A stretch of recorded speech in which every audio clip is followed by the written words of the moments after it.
Alright, cool. So, what is imperialism? Well, imperialism is when a capitalist state invades another country, either formally or clandestinely, with the intent of stealing and exploiting the land and its people. Examples of this range from straightforward invasion to foreign aid with strings attached. And yes, this is a form of imperialism. Not only is this typical white savior stereotype, but it's spun as a general good and done out of the goodness or religious piety. As if the US and European countries haven't stolen mountains of wealth from these countries and destabilized them.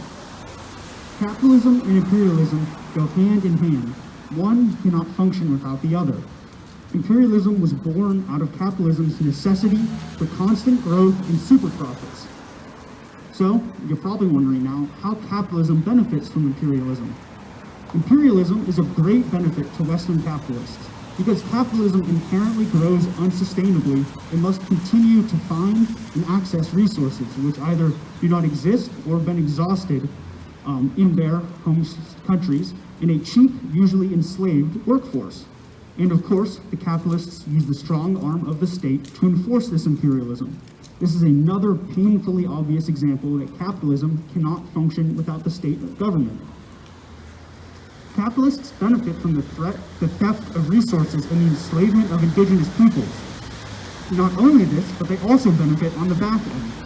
Once these peoples of the split up countries who have been drawn up by capitalists have finally liberated themselves, they have a choice. They can either truly liberate themselves and push towards socialism, which will result in the US and NATO invading, sanctioning, or simply assassinating their leaders. Or they can play ball with capitalists and push neoliberal policies, which allow said capitalists to come back into the country and exploit it through more practices which are not usually allowed in their home countries. Dang it, child labor laws. So, as an example that I think sums this up really properly, is I would like to present to you Ghana. Now, before I begin, I would like to emphasize I'm in no way an expert on this topic, so if I misspeak or misrepresent, please let me know. So moving forward, the land presently known as Ghana was exploited for its reserves of gold. About 400 or so years of imperialist rule, the country finally liberated itself from the rule of Elizabeth II. Yes, the living Queen of England, because I just want to remind everybody that they are living monarchs who should not be celebrated or mourned. Fuck Philip. Yeah, we should make them not living, but I mean, that's crazy to say. So, the country was run by Kwame Nkrumah, I probably said that wrong, but whatever, from 1957 to 1966. As a socialist and nationalist leader of the first country in sub-Saharan Africa to gain independence, he pushed to abolish, quote, poverty, ignorance, and disease. We can't have that. So, of course, you can all likely see where this is going. In 1966, a coup overthrew him and put his country into turmoil. Now, Jake, wherever you are, if you had to guess, can you tell me who helped stage this coup? This sounds like a difficult question, but my first guess would be the United States of America. Ding, ding, ding, ding. You are correct. It was a bit of a trick question, but I like to do a little bit of audience play. Oh, that's called, never mind. Audience interaction. There we go. So, fortunately, it was almost entirely bloodless because Nkrumah was in China on his way to broker peace in Vietnam. Weird. I wonder what state was in Vietnam at that exact time, blowing the country up. Jake, do you have a guess? I would imagine it's also the United States. You are correct. It's weird that that exact state would have an issue with another leader trying to stop that war. I don't know. Maybe I'm just speaking out of my ass here. Alright, so fast forward to the present day, because I'm taking up too much time already. Ghana is home to one of the largest e-waste sites in the world, electronic waste. The vast majority of it from Western states who ship it in containers labeled as gently used, where they stuff okay working stuff in the front and the shit in the back so you don't see it. This is what capitalism does to countries who try to liberate themselves. So now you have to ask, what can we do to combat imperialism? Because that's obviously the most important part of this speech. So what we can do in an imperialist core to help combat imperialism? There are a few simple things we can do to combat it. The obvious one is to dismantle the system upheld by it, and naturally, imperialism will wither away. But I don't know, that's crazy. Maybe we shouldn't do that. Unless. As laid out in our principles of unity, we are anti-imperialist. But ultimately, there are a few relatively simple things we can do, and one of them is to educate ourselves. Read about imperialism and its link to capitalism. No matter how good my speech is, please do not just take my word for it. Look into all the places the U.S. has military bases. There are about 800 of them in the world, so it's not terribly hard. And do a quick research into their history. I was able to find multiple resources on Ghana by simply looking up U.S. Ghana coup. So building off of this, once you learned a little, educate those around you. Don't just share graphics on Insta and Twitter, no matter how good the Alleghenies abolitions ones are. Tell your mom about U.S. involvement in the Chilean junta. Don't just read Lenin. Tell your roommate of how the U.S. kept German concentration camps open to ensure LGBTQ prisoners served their full sentence. Ultimately, unfortunately, there are few hundreds and hundreds and hundreds of examples of imperialism at work. Finally, use this knowledge and education to combat the narratives. When your dad talks about how evil China is, explain the U.S. is currently rising tensions in the South China Sea and building a wall of missiles pointed at the Chinese wasteland, that's what they want it to be, sorry. Yeah, so there's a couple of simple things you can do. I won't take up too much more time because those are all my notes. So, Will, wherever you are. Oh, you're right there. Yeah, thank you.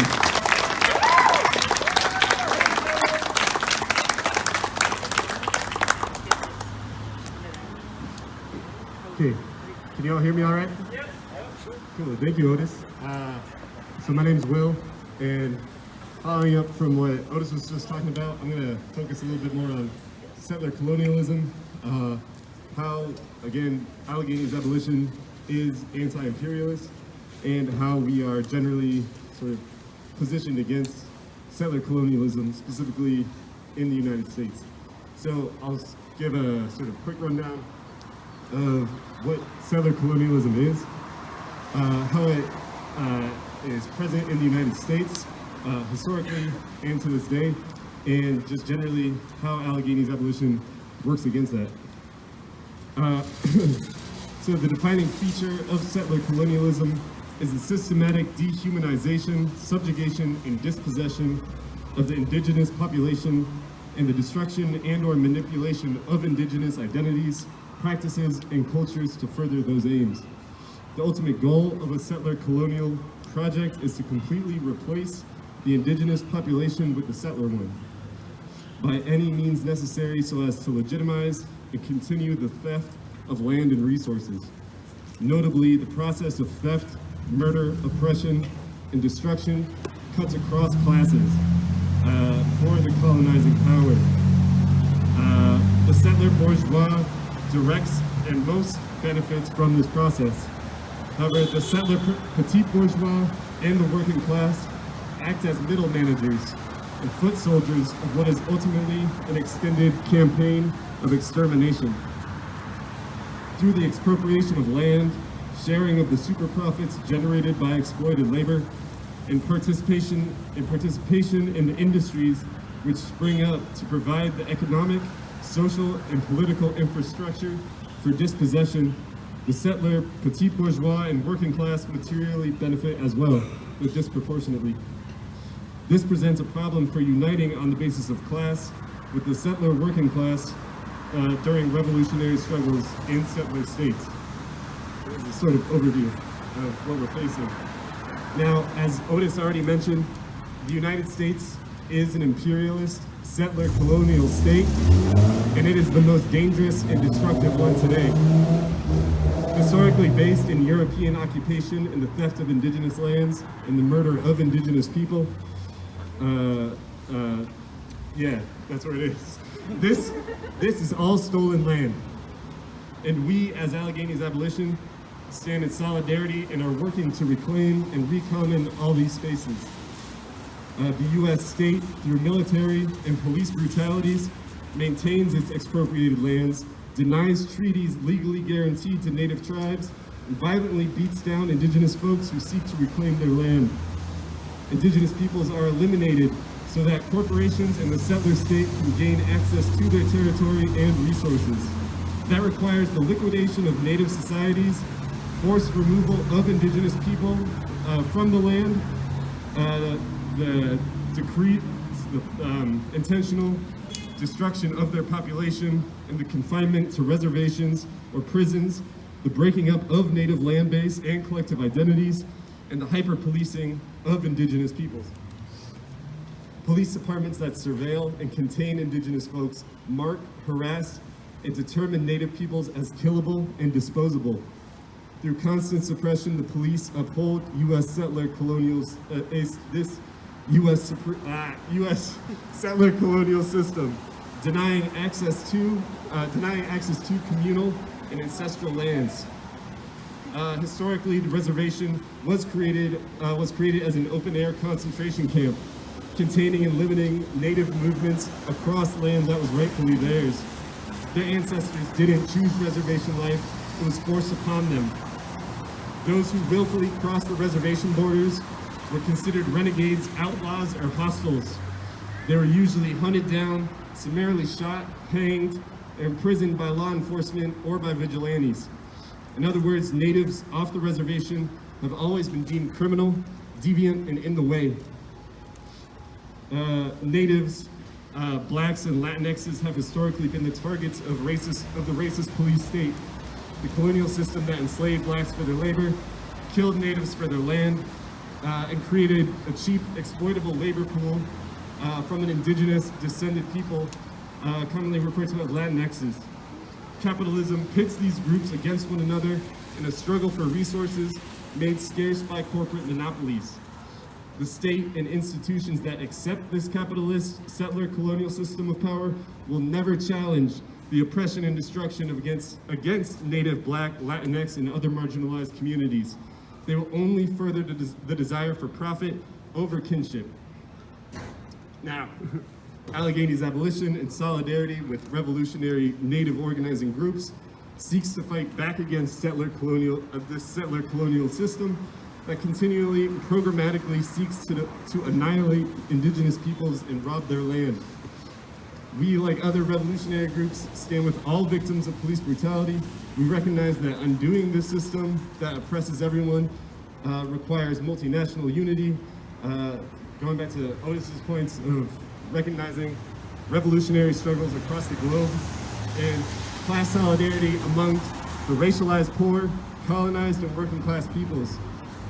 We, as Allegheny's abolition, work to undo settler colonial capitalist systems of power through returning the struggle to the people.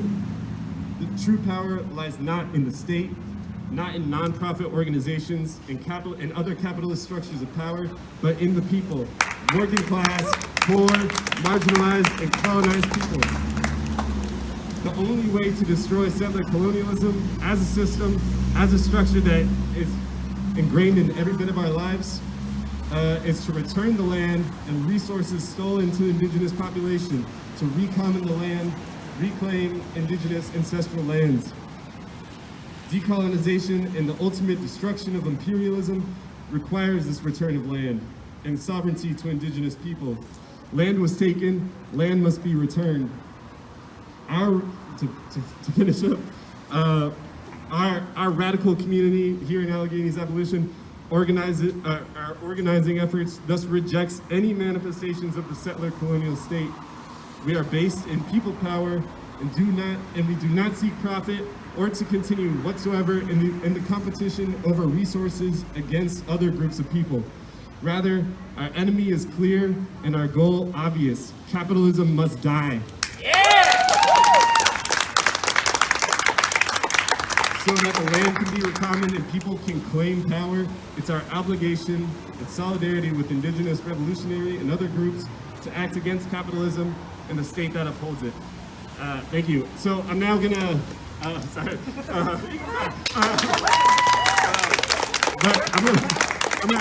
we're gonna open up for about 10 minutes if people wanna share